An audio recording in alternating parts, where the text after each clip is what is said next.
Es tiempo de ampliar conocimientos acerca de Melba Hernández, mujer que jugó un papel decisivo en la recopilación y organización de las notas que Fidel Castro lograba enviar desde la prisión cuando Consumo de Limón reconstruía el alegato del Moncada.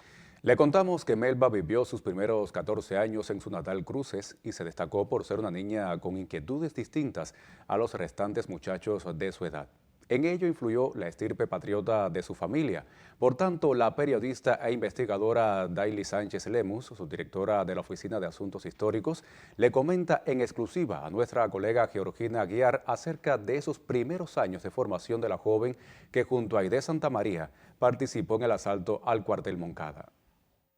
Lo primero que hay que ver en la formación de Melba y en la personalidad de Melba Hernández es la familia en la que ella nació y en la que ella se desenvolvió. Y en este caso son mamaita y papaito, su mamá y su papá, su mamá Elena Rodríguez del Rey y su papá Manuel Hernández. El papá de Melba siempre le quedó la espinita de la enmienda Pla, todas las luchas obreras que hubo a principios de siglo. Él estuvo en todas las manifestaciones de cuando la lucha contra la dictadura de Gerardo Machado. Y entonces en la huelga del año 35, él también participa, de marzo del 35. Y a causa de eso lo cogen preso. Y está 6 meses preso. Por esa época Melba iba a cumplir 14 años porque Melba nace el 28 de julio. Y él le hace una carta muy linda en la que le dice que aunque él no pueda estar con ella tiene que pensar, que piense en Martí y que piense en la necesidad que tiene la patria de ser digna y en cómo, y entonces ella va a comprender la necesidad y lo hermoso de ese sacrificio.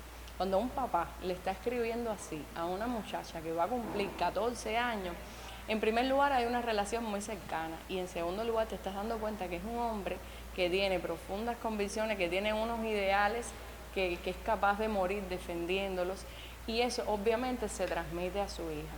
La madre igual, la madre siempre apoyó toda la actividad política de su papá. En su casa, allá en Cruces, iban jóvenes, iban muchachos, iban otros trabajadores y conversaban mucho de temas de política. De todo eso siempre Hernando Melba dicen que pequeñita se sentaba en su silloncito y ella iba escuchando todo lo que se conversaba allí. Por tanto, ella estaba creciendo formada en valores de Martí, como toda esa generación, que no por gusto es la generación del centenario de la que ella forma parte. Y también tuvo una maestra en la escuelita primaria que había sido mensajera en la guerra de independencia. Por tanto, esa maestra lo que le transmitía a los alumnos era historia viva y patriotismo y Martí y las figuras de la historia y los días que era la muerte de algún prócer iba vestida de luto y les explicaba el porqué. Es decir, ella fue creciendo en ese ambiente. La familia de su papá siempre fue más pobrecita y su mamá siempre la enseñó a que tenían que compartir mucho con la familia de su papá. Dice que ella quería mucho a la familia de su papá y que siempre la estaban ayudando mucho. De manera que ella fue una muchacha inquieta, madura. Después que el padre cae preso en el año 35, ya empiezan, más las persecuciones, el desempleo por toda la militancia de su papá. Y deciden venir para La Habana, ya se establecen como tal en el año 1936. Y aquí entonces comienzan de cero. El papá comienza a trabajar como parte del Ministerio de la Agricultura, encuentra una plaza de inspector, inspector municipal, y la mamá empieza a trabajar, logra trabajar en un taller de costura. Y eso hace que ella, de alguna manera, pueda seguir estudiando. Dicen que no era quizás una alumna de las más sobresalientes, pero es decir, ella misma ha dicho que más que sobresalir lo que le interesaba era aprender y que había aprendido lo suficiente para la lucha. Y todo entonces, lo que ella ve en su vida, de las experiencias de su papá, de lo que escuchaba, del contexto que iba analizando, se da cuenta que no es maestra lo que quiere estudiar, sino que va a ser abogada, por la necesidad que había por la cantidad de derechos y violados que existían en Cuba y la necesidad que había entonces de luchar contra eso. Así es como ella estudia en la Universidad de La Habana y se gradúa de abogada. Melba Hernández y Aide Santamaría fueron las dos únicas mujeres que estuvieron en el asalto al cuartel Moncada. Pero, ¿cuándo y cómo se conocieron estas bravías jóvenes que forman parte de nuestra historia revolucionaria? La investigadora Sánchez Lemus cuenta la historia. La relación de Melba con Aide fue una relación de hermanas, compañeras, pero además hermanas, por todo lo que tuvieron que vivir juntas. Pero se conocen. Melba empieza a trabajar aquí en La Habana cuando se gradúa en una consultoría. Y allí conoce una de las contadoras, es Elda Pérez. Elda Pérez, que es la tercera mujer de ese incipiente movimiento que se gesta en Casa de Abel Santa María en 25 yo, y que no fue a Moncada realmente, porque hay que hacer justicia histórica también con la historia de esa compañera. No fue a Moncada como ellas han contado y como han expresado, porque su mamá en el momento de la partida estaba muy enferma. Y Abel y Fidel deciden que no, que ella se mantenga con su mamá porque no tenían otra persona, y es por eso que se mantiene en La Habana, si no hubiera sido quizás la tercera mujer en ir a Santiago de Cuba para las acciones del 26 de julio. Ella conoce a Elda ahí, que era contadora. Y Elda, como las dos abrazan las ideas ortodoxas, Elda un día le comenta, conoce a Abel y le dice que había conocido a un muchacho de tremendas ideas, un muchacho espectacular, que lo va a llevar a conocerlo, que vive en 25 IO. Y van un día por la noche a casa de Abel. Ya Melba vivía en Jovellar 107, eso es relativamente cerca. Y van a casa de Abel en la noche y allí conoce a Aide. Allí conoce a Aide, comienzan a conversar, se identifican muchísimo por las ideas de las dos. Las dos venían de pueblos del interior, veían cómo era la vida de la gente, se dan cuenta de la necesidad de cambios que había.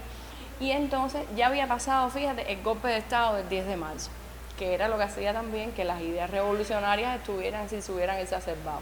Ya no solo eran las ideas de la ortodoxia, era que ya Chivas también había muerto, era que Batista había dado el golpe de Estado del 10 de marzo y la juventud estaba ávida por hacer revolución, porque se habían dado cuenta que ya no, la vía electoral no era la vía, ya Fidel había publicado Revolución, no Zarpazo.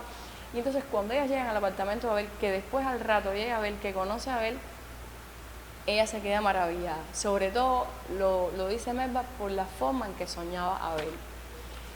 Se quedó maravillada y se dio cuenta que con ese muchacho sí se podía hacer la revolución. Entonces ella enseguida se involucra en ese grupito que estaba en torno a la figura de Abel Santa María, que ahí estaba Montané, ahí estaba Raúl Gómez García, estaba Boris, y comienzan, entre las primeras tareas que le da es la de repartir el periódico Son los Mismos, que era una publicación que ellos tenían. Y en la distribución de Son los Mismos comienza ella a tener sus primeras, y los contactos, como ella también era abogada, los contactos con personas que pudieran ser revolucionarias, que tuvieran ideas más radicales. Y así hasta que conocen a Fidel. Fidel lo conoce el 1 de mayo Abel en el cementerio, en un acto que se hace en homenaje a un obrero que había sido asesinado el año anterior. Y 2 o 3 días después, aproximadamente debe ser el 4 de mayo, ella conoce a Fidel. Y ya cuando conoce a Fidel, es la certeza, dice, bueno, este es el hombre.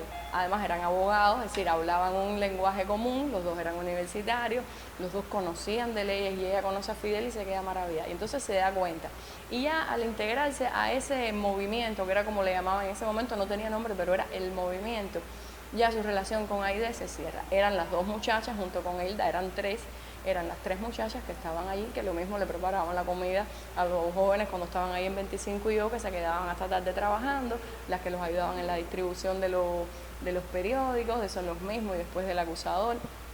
Sufre prisión cuando capturan la última edición del acusador del 16 de agosto del 52, por poco tiempo, pero ya comienza a tener esas primeras experiencias revolucionarias radicales. Y lo que ella siempre resaltó era el apoyo de su familia para todas esas actividades. Entonces, en medio de toda esa lucha, la hermandad con Aide y con Elda, pero bueno, con Aide después, porque con Aide tiene la posibilidad de vivir ya momentos mucho más duros, heroicos pero muy duros, allá en el Moncada. Y entonces ya después resultan inseparables. Hablemos ahora de Melba como combatiente de la clandestinidad y sobre todo de su labor en la etapa de apoyo y respaldo para garantizar la preparación de los expedicionarios en México y su salida hacia Cuba en el yate Granma. Bueno, la historia de Moncada, es decir, previo a Moncada, ya ellas tenían una labor clandestina.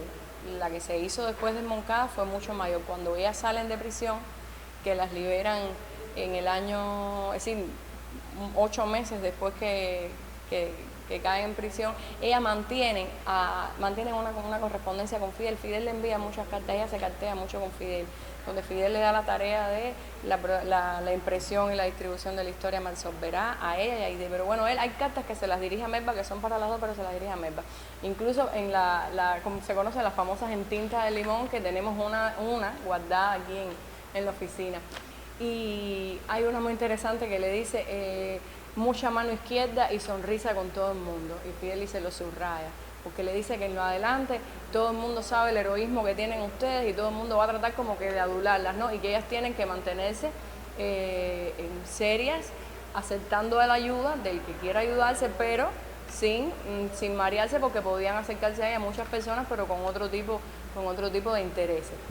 Y entonces Fidel las va guiando y les va diciendo todo lo que tienen que hacer. Ya cuando Fidel sale, cuando sale el 15 de mayo del año 55, la amnistía que se logra después de tanta lucha, que esa era también otra de las tareas que tuvieron, generar una campaña, un movimiento para la liberación de los presos, y hasta que finalmente se logra con la movilización del pueblo y de todas las personas que se involucraron.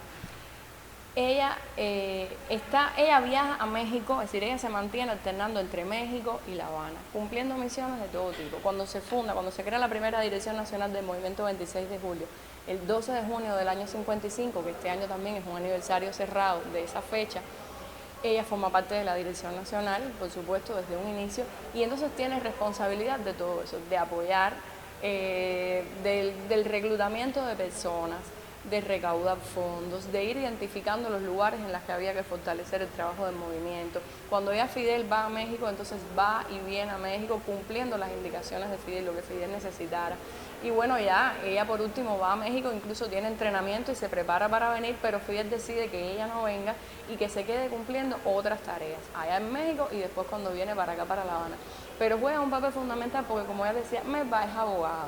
Si Melba conoce de leyes, Melba además sabía cómo conducirse entre determinadas personalidades de las diferentes clases sociales para lograr apoyo, para lograr recaudar fondos para todo lo que era la preparación de los expedicionarios. Ya aquí en La Habana, en la Dirección Nacional, en la conformación del movimiento, para la recepción, es decir, para la espera de la expedición de Fidel que debía venir.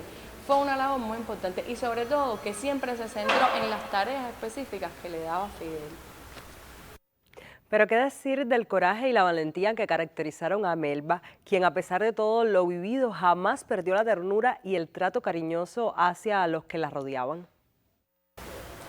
Bueno, Melba era una muchacha muy alegre, es decir, casi todos ellos, es decir, eran muy jóvenes, eran muchachos alegres. Ahí hay una foto que se ven ellos en el Capitolio, que es justamente el 28 de enero cuando se va a hacer la marcha de las antorchas, porque además, fíjate, la casa de Melba, cuando ya 25 y yo estuvo muy quemado, la casa de Melba, de sus padres, vino a ser como el cuartel general, donde también se trabajó el tema de los uniformes, se prepararon antorchas para la marcha por Martí, y ahí ellos tienen una foto de ese 28 de enero en el Capitolio, Aide con Boris, Melba con Montaner y Elda Pérez, que está en el centro, y se les ve la cara felices. Cualquiera no se imagina en la historia que esos muchachos ya estaban metidos, pero es que también el hecho de estar haciendo esas actividades clandestinas, es decir, empezando la lucha por lo que ellos pensaban que había que hacer por su ideal, ya los hacía felices.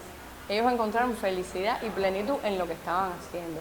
Por tanto, siguieron siendo alegres. Las muchachas, ellas, seguían siendo presumidas, estaban siempre arregladas, estaban siempre muy bonitas, y eso hacía que el trato con los demás, que todo fuera igual que siempre, es decir, permanecieran intactas todas las virtudes y quizás hasta se multiplicaran, porque como ya te digo, estaban tan plenos haciendo lo que querían hacer que estaban felices, era una felicidad completa.